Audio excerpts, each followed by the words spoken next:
تو میں یہ عرض کر رہا تھا کہ جب انسان اللہ کے دین کی طرف آئے نا تو دین کی مٹھاس وہی چکھے گا جو کشتیاں جلا کے آئے. البتہ اس میں ایک چیز نوٹ کرنے کی ہے کہ آدمی اپنا حلیہ ایسا نہ بنائے جو عجوبہ بن جائے, یہ ٹھیک نہیں ہے. بعض لوگ یونیورسٹیوں میں, بعض میں نے طلبہ کو دیکھا ہے دین کی محنت کی دعوت دے رہے ہیں, کام کر رہے ہیں, لیکن اپنی ڈریسنگ ان کی ایسی ہے, اتنی بڑی بڑی پگڑیاں پہنی ہوئی ہیں انہوں نے, اور ایسے چوغے جبے شامیانے. کالج کے کچھ لڑکوں سے میری ملاقات ہوئی چند سال پہلے, میڈیکل کالج میں وہ دین کی دعوت کا بڑا اچھا کام کر رہے تھے, لڑکوں کو, لبرل سیکولر لڑکوں کو دین کی طرف لا رہے تھے. تو رات کو میری ان سے ملاقات تھی, ان کے پروفیسر صاحب بھی موجود تھے, وہ لڑکے بھی موجود تھے. میں نے ان لڑکوں کا لباس دیکھا, پورا 4 آدمی ایک قمیض میں بڑے آرام سے آ سکتے تھے. بعض لوگ پہنتے ہیں نا بڑے بڑے جبے کبے, عجیب سا ایک, پھر پگڑی بھی ماشاءاللہ اڑن تشتری لگ رہی تھی مجھے. وہ نہیں ہوتی جو خلائی ہم نے دیکھی, ان کی اتنا بڑا پگڑا. بھائی ہوتا تھا کسی زمانے میں, لوگ بڑی بڑی پگڑیاں پہنا کرتے تھے, بڑے بڑے لباس پہنا کرتے تھے. اب کلچر نہیں ہے. آپ کیوں نمونہ کیوں بن رہے ہو سوسائٹی میں؟ عجیب سی چیز کیوں نظر آ رہے ہو آپ؟ آپ نے دیکھا ہوگا ابھی بھی کچھ لوگ پیلے کپڑے پہن کے گھوم رہے ہیں, ہوتا ہے نا, وہ تو خیر خاص مزاروں کے لوگ ہوتے ہیں, لیکن نارمل میں نے بھی دیکھا ہے, سمجھدار آدمی ہوگا عجیب ٹائپ کے کپڑے پہن رہا ہوگا.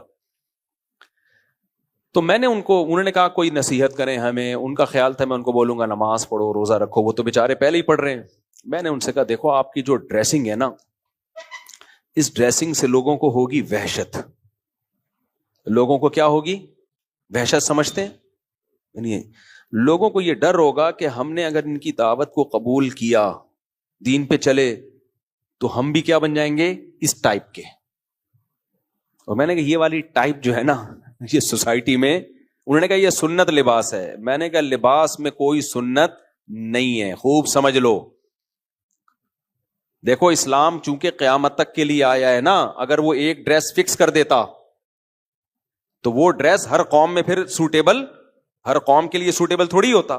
ہمارے نبی اگر شلوار قمیض کو کر دیتے کہ یہ میری سنت ہے, ناروے والے پہن لیتے شلوار قمیض -20 اور 30 میں, ہے بھائی. دفتروں کا ڈریس الگ ہوتا ہے, لڑنے والے فوجیوں کا ڈریس الگ ہوتا ہے, مزدوروں کا ڈریس الگ ہوتا ہے, دولہے کا ڈریس الگ ہوتا ہے. تو اسلام نے بلا وجہ کی پابندیوں میں جکڑا ہی نہیں ہے خام خم. اسلام تو اخلاقیات سکھاتا ہے, بھائی چوری غلط ہے, یہ غلط ہے. تو ڈریس کے بارے میں چند ہدایات دی ہیں جن کا اخلاقیات سے تعلق ہے. نمبر 1, پراپر ڈریس ہو. سمجھ رہے ہیں؟ ادھورا نہ ہو کہ جسم ہی نظر آ رہا ہے اس میں, جیسے کوئی خاتون باریک لباس پہنتی ہے, پوری کھال نظر آ رہی ہے اس میں, یا اس کی پنڈلیاں کھلی ہوئی ہیں, اس کے سلیو لیس کپڑے پہنی ہوئی ہے. یہ کیا ہے؟ ناجائز ہے بھائی, اس لیے کہ ڈریس تھوڑی ہے یہ تو 2-4 اسٹیکر ہیں آپ نے لگا لیے. خواتین کے لباس میں پیسہ بہت لگتا ہے, لباس نہیں لگتا. یعنی خواتین کے کپڑوں میں آج کل کپڑا نہیں لگ رہا, پیسہ بہت لگ رہا ہے. حالانکہ پیسے سے زیادہ کپڑوں میں کپڑا لگنا چاہیے نا, کیا خیال ہے بھائی؟ تو کپڑوں میں کپڑا لگ نہیں رہا, پیسہ لگ رہا ہے. یعنی 2-4 چیتھڑے رہ گئے لیکن مہنگے اتنے ہوں گے وہ. تو شریعت نے فوکس کیا بھائی لباس پورا ہونا چاہیے, ایک بات. نمبر 2, اتنا چست نہیں ہونا چاہیے کہ آپ کے جسم کے سطر جو ہے آپ کی شرمگاہ نمایاں ہونا شروع ہو جائے, اس سے لباس کا مقصد فوت ہو جاتا ہے. تو گورے تو ان چیزوں کا خیال نہیں کرتے. 2-4 ہدایات دے دی ہیں شریعت نے. عورت کو حکم دیا کہ اس کا گھر سے جب باہر نکلے گی تو پورا جسم چھپائے گی وہ. باقی شریعت نے اس کو کس پہ چھوڑ دیا؟ کلچر پہ. تو میں نے ان سے کہا کہ اب ہمارے کلچر میں ایسی ڈریسنگ نہیں ہے. تو لوگ بولیں گے کہ یار یہ کیا ہے, یعنی میں اگر دین پر آ گیا تو مجھے بھی اتنی بڑی پگڑی پہننی پڑے گی. تو آپ کیوں عجوبے سے لگ رہے ہو؟ جیسے یونیورسٹی کالج میں سب جیسے رہ رہے ہیں تو آپ سوسائٹی میں اسی کا ایک فرد بن کے دین کی دعوت دو نا. خلاصہ یہ کہ نمونے مت بنو. لوگ دیکھ کے کیا سمجھیں نمونے سے. مجھے وہ واقعہ لازمی یاد آتا ہے, ایک صاحب بار بار جو ہے نا وہ کہ خواتین کو پڑھاؤ نہیں, پڑھاؤ ان کی شادی مت کرو, پڑھاؤ, پڑھائی کو فوکس کرو. تو ایسے لوگوں کے بارے میں کہتا ہوں کہ جب کوئی آپ کے سامنے کہا کرے نا کہ لڑکیوں کو پڑھاؤ شادی مت کرو, ہم کہتے ہیں شادی بھی کرو پڑھاؤ بھی, دونوں کام کرو نا. شادی کو پڑھائی میں رکاوٹ نہ سمجھو, شادی کر کے بھی پڑھ لے وہ. لیکن ڈیلے مت کرو ان کی شادی کو پڑھائی کی وجہ سے. تو جب بھی کوئی آپ کے سامنے کہا کرے نا ایسی بات کہ پڑھائی کو فوکس کرو شادی کو فوکس نہ کرو, تو ان سے کہے کہ کاش آپ کی اماں بھی پڑھائی کو فوکس کرتی, شادی کو فوکس نہ کرتی, تو آپ جیسے نمونے پیدا نہ ہوتے. آپ کی اماں کو بھی چاہیے تھا کہ پڑھتی ہی رہتی, بہت بڑی اسکالر بن جاتی, کم از کم آپ جیسے نمونے مارکیٹ میں نہیں آتے. تو یار یہ فیس بک کی دنیا بھی, یوٹیوب پہ کمنٹس کی دنیا بھی بڑی عجیب ہے. کچھ لوگ نا بہت ہی الٹے الٹے کلپ لا رہے ہوتے ہیں, پھینک رہے ہوتے ہیں نا, تو نیچے لوگوں نے ان کا بڑا مذاق اڑایا ہوا ہوتا ہے. تو ایک کمنٹس آج کل بہت چل رہا ہوتا ہے, پتہ نہیں ایک خاص آئی ڈی سے وہ کمنٹس جاتا ہے, اس میں یہ لکھا ہوتا ہے کہ اس قسم کی لوگ صدیوں میں پیدا ہوتے ہیں. اس قسم کے لوگ, اب پہلی جملے سے تو لگے گا یار کوئی عظیم انسان ہے یہ. کہتے ہیں اس قسم کے لوگ صدیوں میں پیدا ہوتے ہیں کیونکہ اکثر مائیں ایسے بچوں کو پیدا ہونے سے پہلے ضائع کرا دیتی ہیں. جب ماؤں کو پتہ چلتا ہے نا کہ اس طرح کی چیز مارکیٹ میں آنے والی ہے, وہ پیدا ہونے سے پہلے ضائع کرا دیتی ہیں. اس لیے اس قسم کے لوگ صدیوں میں پیدا ہوتے ہیں. تو کچھ نمونے ہیں نا یوٹیوب پہ بھی, کچھ اوٹ پٹانگ پھینک رہے ہوتے ہیں. تو یار یہ پاکستانی قوم کا دماغ, میں کہتا ہوں اتنی ٹینشنوں میں جن کا دماغ کام کر رہا ہو, اگر ہم امریکہ اور کینیڈا کی طرح ٹینشن فری ہوتے تو ہم کہاں پہنچ چکے ہوتے. چاند پہ پہنچنا تو دور کی بات, ہم چاند کو زمین پہ اتار کے لائے ہوئے ہوتے, بولے چاند آئے گا ادھر. اچھا خیر, کیا کہہ رہا تھا یار میں, ایک تو بتائیں بابا. ہاں تو وہ اتنی بڑی پگڑی, وہ خیر انہوں نے میری بات پہ ناراض ہو گئے. میں اگر میرا بیان دوبارہ سنے تو میں ان سے دوبارہ سوری کر لیتا ہوں. وہ ناراض ہو گئے, نہیں یہ نہیں فلانا ڈمکانا, یہ کیا ہم تو اپنے لباس کو پروموٹ کریں گے. میں نے کہا بھائی کیوں لباس کو اتنا زیادہ لباس کو فوکس کیوں کر رہے ہو؟ تو بہت زیادہ ہے بات, شلوار قمیض پہن لو آپ, تھوڑا سا اچھے اسٹائل کی شلوار قمیض ہو, تھوڑا ویسٹ کوٹ ہو, آپ پینٹ شرٹ نہیں پہننا چاہتے تو. اب doctor Zakir Naik pant shirt پہن کے آتے ہیں نا, میری ان سے جب بھی 2-3-4 اچھی ملاقاتیں ہوئی ہیں, وہ کہنے لگے بھائی ویسے ان کی ڈریسنگ شلوار قمیض ہے, کہتے ہیں میں جس طبقے میں کام کرتا ہوں وہ سارا پینٹ شرٹ والا طبقہ ہے, تو اس میں پینٹ شرٹ میں جاؤں گا تو ان کو لگے گا کہ ہمارے قریب ہے یہ. بہت مجھے اچھی لگی ان کی, ورنہ نارملی ڈاکٹر صاحب کی جو ڈریسنگ ہے وہ اور کسی مولوی صاحب کی ڈریسنگ میں کوئی فرق ہے نہیں. میں ملیشیا میں ان کے گھر بھی گیا ہوں, تو یہاں تک پنڈلی تک, آدھی پنڈلی تک ان کی شلوار, اور وہ بغیر بنیان والا سفید کرتا نہیں جو صرف آپ جمعے کے دن پہن کے آتے ہو, پہلی دن شریف لگ رہے ہوتے ہو کہ یار کوئی انسان کا بچہ آیا ہے. جمعے کے دن نہیں کرتا, بغیر کرتے کے لوگوں نے اکثر جمعے کے لیے رکھے ہوئے ہوتے ہیں یا عید کے لیے رکھے ہوئے ہوتے ہیں, اب تو وہ بھی گئے.